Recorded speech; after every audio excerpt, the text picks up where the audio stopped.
Ashama akka mul'atan dhaggeeffattoota keenya sagantaa raadiyoo BBC Afaan Oromoo galgala har'aa eegaleera. Sagantaa har'aatiin Ameerikaan haleellaa boombii Afgaanistaanitti loltoota ishee 13 galaafate haaloo akka baatu dhaadachuu. We will not forgive. We will not forget. We will hunt you down and make you pay. Dhiifaman goonu hin dagannus isin adamsinee gatii isin baasifna. Garee ayyaana shamarranii Shinooyyeetti dhimma bahuun shamarran manneen barnootaa baadiyyaa qarqaaruuf socho'aa jiran. Shinooyyeen ayyaana dubartootaati. Baay'inaan kan ayyaanni kun kan kabajamu naannoo Shawaati. Iddoo gara biraatti maqaa gara biraa qaba. Kora mana maree nageenya dhaabbata biyyoota gamtoomanii kaleessa irratti gabaasaaf yaada ogeessaa ni dhageessu. Oduu gaggabaaboos harkaan qabaa aan beekaa toomaati.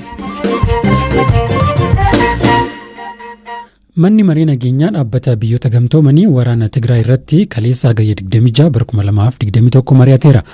Dhaabbatichatti ergamaa addaa Itoophiyaa kataan ambaasaadar Taayyee Asqasillaasee dhukaasa dhaabuu gamtokkee mootummaan Itoophiyaa nagaa buusuuf labse TPLF akka fudhatu dhiibbaan godhamuu qaba jedhan.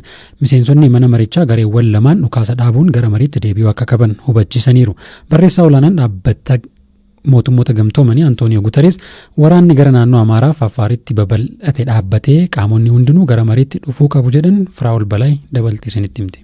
Dhukaasa dhaabuun gara mariitti deebi'uun cinatti deeggarsi namoomaa danqaa malee akka qaqqabu gochuu fi bu'uuraaleen misoomaa uummataaf tajaajila kennan deebi'anii akka suphamuu qaban dhaaman. Guteres tokkummaan Itoophiyaa fi naannichaa rakkoo keessa galeeraa kan jedhan barreessichi waraanichi gara naannoo Amaaraa fi Affaaritti erga babal'ate humnoonni naannichaa gara biroonis akka itti seenan himan. Dubartootaa fi ijoolleerra haleellaan saalaa gahaa jira. Waan kana akkaan balaaleffadhaa jechuunis himaniiru. Sarbama mirga namoomaan cinattis dinagdeen Itoophiyaa miidhamaa jiraachuu dubbataniiru. Dhaabbata mootummoota gamtoomanitti ergamaa addaa Itoophiyaa kan ta'an ambaasaadar Taayyee Asqasillaasee mootummaan Itoophiyaa nagaa buusuuf dhukaasa gartokkee labse TPLF akka fudhatu dhiibbaan godhamuu qaba jedhan. Hawaasni idila addunyaas walabummaa Itoophiyaa kabajuun karaa ijaaraa taheen qofa biyyattii gargaaruu akka qabu himaniiru. Bu'uuraalee misoomaa akka ibsaa fi bilbilaa ilaalchisee tajaajila eegaluu kan danda'an nagaa fi seerri yoo kabajame qofadha jedhan. Walgahicha irratti haalicha ukukkubsuu fi hiika siyaasaa itti kennuun ejjennoo mootummaa Itoophiyaa kan hin jijjiirre ta'us himan. Biyyoonni miseensaa mana maree kanaa kanneen akka Ameerikaa, Indiyaa, Keeniyaa, Chaayinaa fi Raashiyaan gareewwan lamaan dhukaasa dhaabanii mariitti akka deebi'an deeggarsi namoomaa warreen miidhamaniif keessumaa dubartootaaf daa'immaniif akka qaqqabuuf karaan akka banamu gaafataniiru. Kana malees qoqqobbii Itoophiyaa irra kaa'ame kan balaaleffatanis jiru. Eeritiraan waraana Itoophiyaa keessatti mudate itti caalchisuu keessatti qooda olaanaa qabaachuu kan himan bakka bu'aan Ameerikaa waliigaltee dhukaasa dhaabuu gochuuf danqaa ta'uu himaniiru. Sarbama mirga namoomaa raawwachuun kan himatan bakka bu'ichi gidduu kana Itamaajoor Shumii waraana Eertiraa irratti qoqqobbii Ameerikaan dabarsite yaadachiisanii ammas osoo tarkaanfii biraan hin fudhatamin ariitiin loltoota ishee Itoophiyaa keessaa akka baasuu qabdu himan. Keeniyaa bakka bu'uun yaada kan dhiyeessan immoo waliigalteedhaaf daandiin akka banamuuf manni maree biyyattii TPLF shororkeessaadha jechuun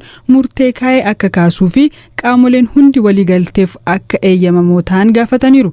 Yaada Indiyaa kan dhiyeessan ammoo rakkoo Itoophiyaatti mudate hiikuuf Itoophiyaa matuma isheen kan gaggeeffamuu fi heera mootummaa keessatti karaa hammatameen nageenyaa fi tasgabbii itti fufinsa qabu fiduuf wal amanuu araaraa fi marii gaggeessuun jiraachuu akka qabu himaniiru. Bakka buutonni Raashiyaa fi Chaayinaa gargaarsi alaa taasifamu heera Itoophiyaa fi walabummaa siyaasaa karaa eegeen kennamuu qabaa jedhan.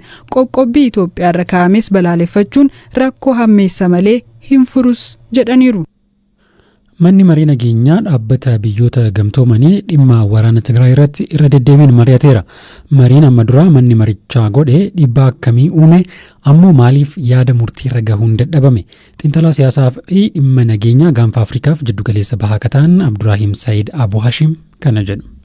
ለውጥ ባያመጣም በሚዲያም በሌላም ሲስተጋባ ነገሩ ፕሬሸር ይፈጥራል ማለት ነው። ጅጅረም ፊዱ ባቱሌ ሚዲያ ረት ወይተ ዱበተሙ ፊ አጀንዳ ተው ኢባ ኡሙን ኢሳኑ ያደው መታ ጅጅሩን ቃሙሌ ወልወራና ጅረን ረት ኢባኒ ኡማ ሚሴንሶኒ መነመሬ ነገኛ ዩኤን ሸነን ከሚርገ ሰገሌን ኩፍሱ ዮካን ቬቶ ፓወር ቀበን ወሊገልቴ ረዋን እንገኘፍ ገረ ያደ ሙርቲ ዮኪን ሪዞሉሽን ይረጋውን እንደንዳም ሪዞሉሽን irra hin gahamu taanaan ammoo gorsuma qofata biyyoonni veetoo paawar qaban shanan jidduu walitti bu'iinsi fedhii yookaan conflict of interest waan jiruuf waltajjii kanatti fayyadamanii irree isaanii walitti agarsiisuu barbaadu.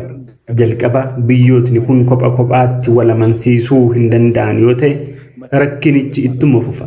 Kun ammoo bu'aa homaatu hin qabaatu. አንዱን እስኪያሸንፍ ይሄ ደግሞ ነው ዚሮ ሳም ጌም የሚሉት።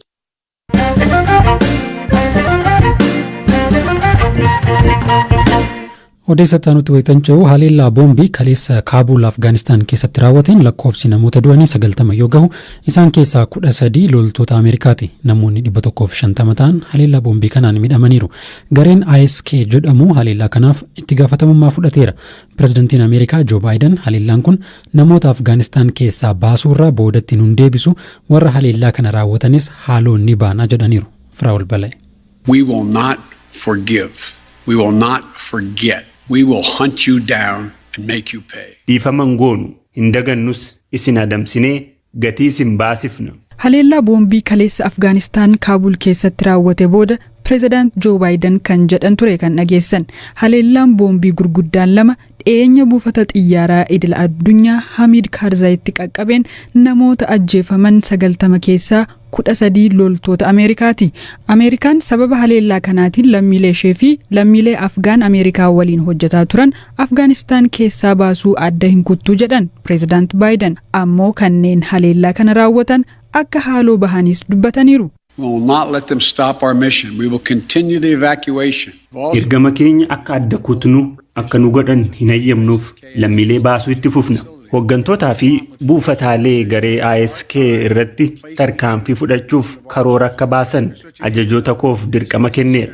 Yeroo fi bakka filannetti akka nuti filannetti deebii humnaa fi qiyyaafannaa isaa eeggate ni kennina. Wanti isin beekuu qabdan gareen shororkeessaa IS kun hin injifatu. Here's what you need to know.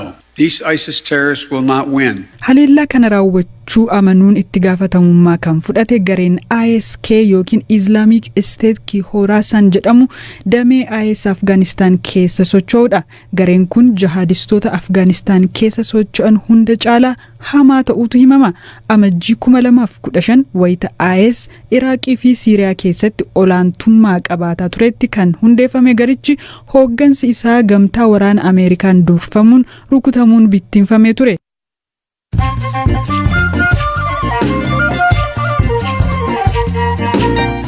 raadiyoo BBC afaan Oromoo dhaggeeffataa jirtu gidduutti immoo oduuwwan hafan hin gaggabaabsiisanitti hima.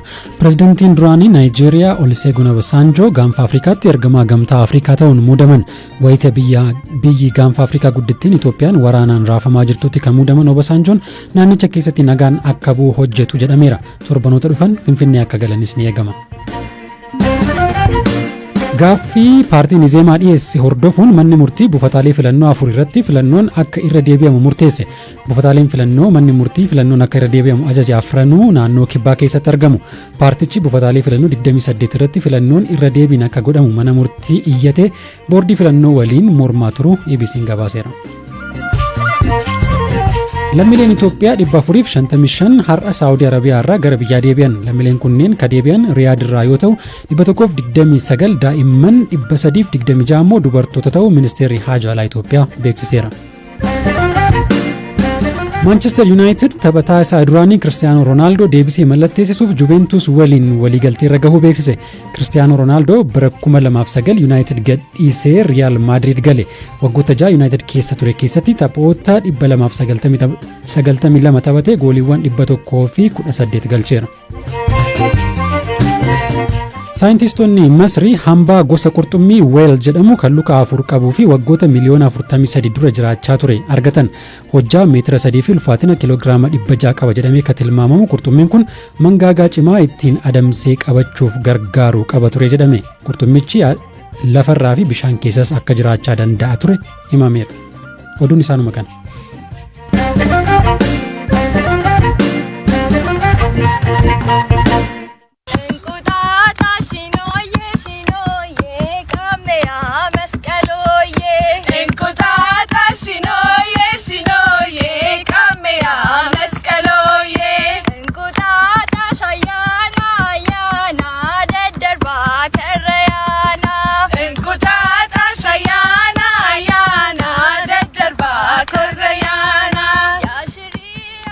Ganni darbee yeroo birraan bari'uuf jedhu ijoolleen shamarran walitti qabamanii mana ollaa fi firaa dhaquun shinooyyee sirbanii eebba fudhatu.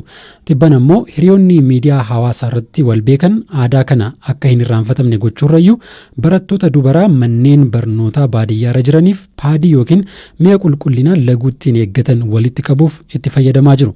Firaa'ol Balaay qindeessituu garee kanaa Eemii Kabbada dubbifteetti. Shinooyyeen ayyaana dubartootaati. Baay'inaan kan ayyaanni kun kan kabajamu naannoo Shawaati. Iddoo gara biraatti maqaa gara biraa qaba. Adda addaa qaba. Iddoo tokko shinooyyee jedhama. Iddoo tokkotti qunii buqqisaa jedhama. Iddoo tokkotti aseesaa jedhama. So basically akka maqaatti kan qabne shinooyyeedhaani. Ayyaana kan kabajan shamarran hin heerumneedha. Shamarran kun hiriyoota jaraa walitti qabamanii mana firaatti mana ollaatti deemanii sirbanii taphatanii birraa barriisaa waggaa haaraan dhufuusaa labsanii taphatanii galu. Akkamiin yaaddanii maalidha kaayyoonsaa? Kaayyoonsaa inni tokkoffaa aadaansaa akka hin bannee fi aadaansaa akka beekamuu fi kaayyoon inni lammaffaa fi inni guddaan immoo ayyaana kana sababeeffachuudhaan dubartoota yookaan shamarran baadiyyaa jiran hanqina meeshaa qulqullina ofitti eeggatan dhabuudhaan mana barumsaa hafu. So nu dubartoota nu magaala keessa jiraanna.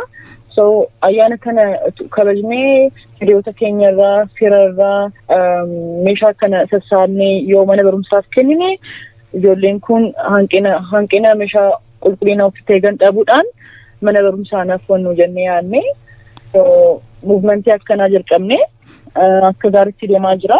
Namoonni baay'ee bilbilanii dooneet gochaa jiru. Tole, kanaaf kan isin walitti sassaabdan qarshiidha moo moodeesima sinii kennu moo akkamittiin walitti sassaabaa jirtu wanta funaantan kana? So amma kan yaadne ijoollee tiimii walitti fidnee ijoollee sooshaal miidiyaa irratti aktiivii ta'anii idduma piriiseetii gooneetti deemanii taphatanii namootarraa in kind qarshii fudhachaa jirru. In kind furannaa akka qopheessanii nu eeganiif itti himnaa. Gaafa ijoolleen kun deemanii sirbanii taphatan meeshaa moodeesii miiccamuu ta'uu danda'a. Moodeesuma reegulaarii ta'uu danda'a. Isa bitanii qopheessanii nu eegu. Ijoolleen kun sirbanii taphatanii riitarn isa fudhatanii deebi'u jechuudha. Inni lammaffaan immoo sooshaal miidiyaa irratti hiriyoota keenya namni tokko akkasumas nama kudhan irraa kaartoonii tokkos ta'uu danda'a, kaartoonii lamas ta'uu danda'a. Sassaabanii akka nuuf fidaniif akka kaampeenii wayii gochuu barbaanna. Kanas gochuuf qophii xumurreerra. Haga yoonaatti torbee darbee waan jalqabee natti fakkaata waan kuni hagam sassaabdanii waliigalatti immoo hammam walitti qabuu barbaadan mana barumsaa eessa jirutti ammoo kan kennuu barbaadan waan kan?